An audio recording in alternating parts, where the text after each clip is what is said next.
Sixers fans, NBA fans, Boston Celtics fans, welcome to the channel. If you haven't, hit the subscribe button, hit that bad boy. I'm like a handful away from 700, which means I'm a couple hands away from 1,000. That's where we're trying to get. Make sure you smash that subscribe button. Join the family, join the community. I live stream every Sixers game for the most part. Check it out. My man John almost guessed the score exactly right last night. He said 106.98. The final score was 106.96.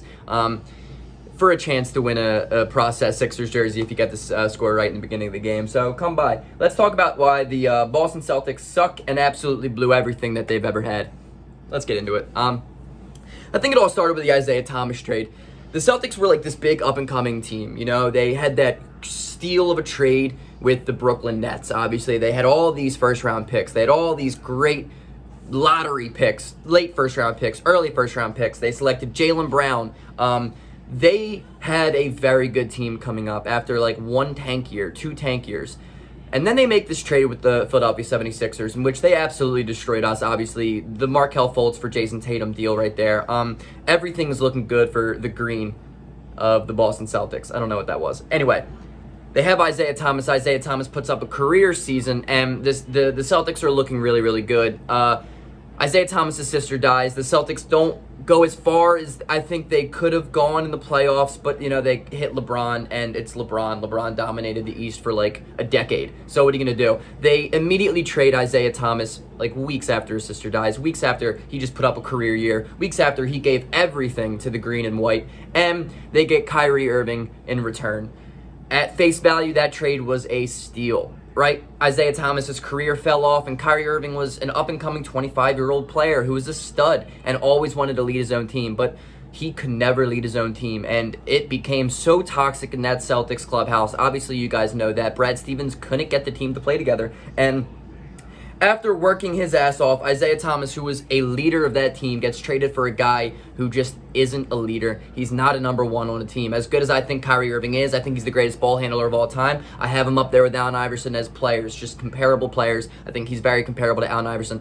He's not a leader for a team, and he's made that a fact time and time again. The Celtics just erupted. They signed Gordon Hayward, and Gordon Hayward just immediately went into a situation where there was too many cooks in the kitchen. They had so much talent on those Celtics teams that it just didn't pan out. The Celtics were underwhelming in Kyrie's first year, and when Kyrie went out with an injury, the Celtics played really, really well.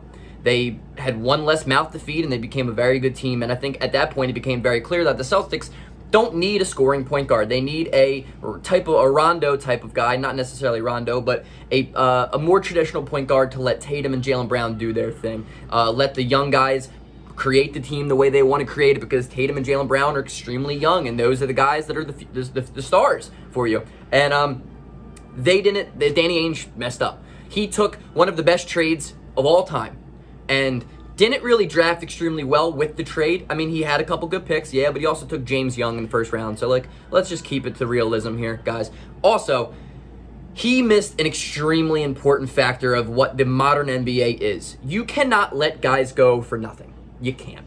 Not in the modern NBA landscape. You have to at least do a sign and trade. Look what the Sixers did. The Sixers didn't re-sign Jimmy Butler, but they signed and traded him for Josh Richardson. And at that face value of the trade, terrible, right? We got Josh Richardson, not Jimmy Butler. But in turn value, we trade Josh Richardson for Seth Curry. And now if you look at it, it's Jimmy Butler for Seth Curry. And Seth Curry is an extremely valuable piece of the Sixers team. Imagine the Sixers team without Seth Curry. Exactly. It's not as good because we didn't just let Jimmy Butler walk. You cannot let guys walk, especially of superstar quality, for nothing. And not only did Danny Ainge let Kyrie Irving walk for nothing, but he let Gordon Hayward walk for nothing. They took a trade exception on that.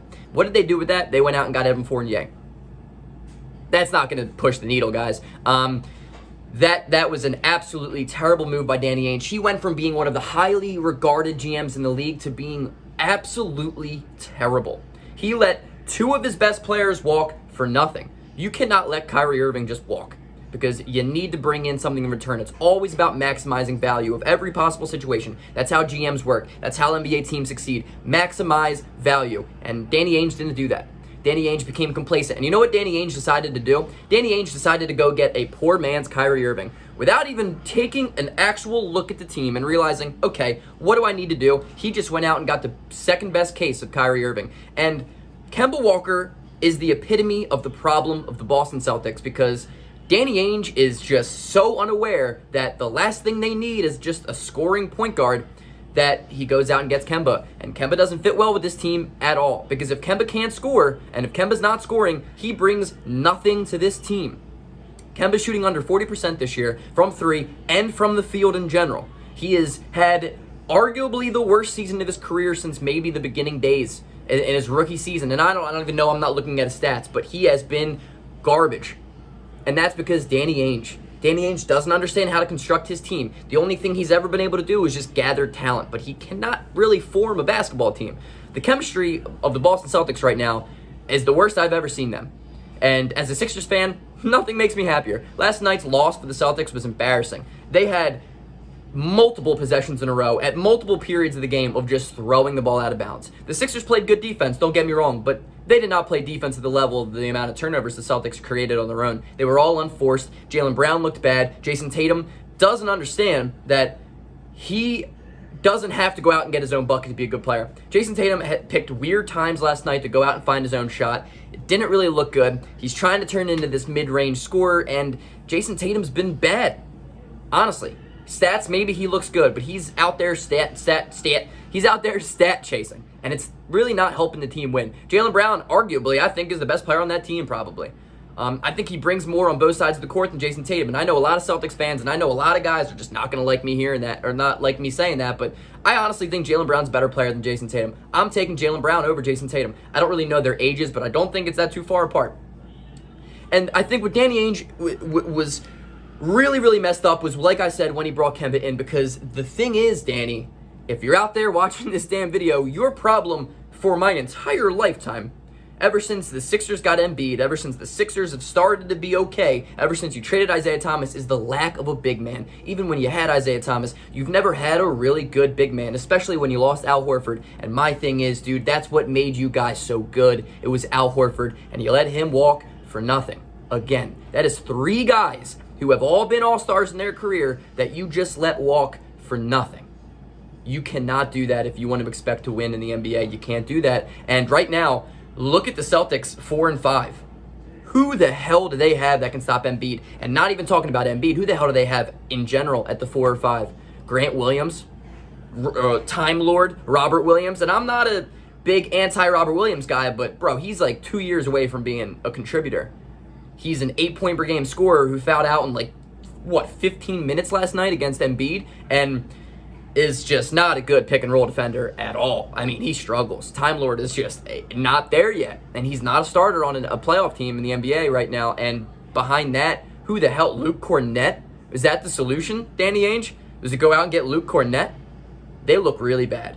Their 4 position and 5 position is terrible. If I'm Danny Ainge, I'm rolling out Tatum at the 4, Jaylen Brown at the 3, probably Kemba at the 1, but I would even be against bringing Kemba off the bench. It's kind of like the Al Horford situation last year for the Sixers.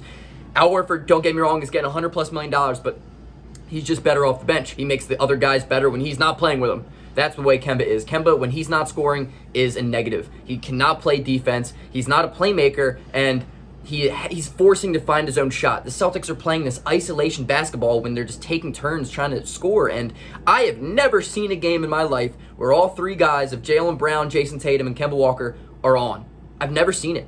It's always one of them is off, it seems, and it's bad, man. It's really bad. You can't just let guys walk for nothing, and Danny Ainge struggled. And the fact that he has just refused to acknowledge his problem at the power forward and center position for all these years is really bad. Going back in time, I think he probably would never have signed Kemba. I mean, there's no way you can even trade that man right now.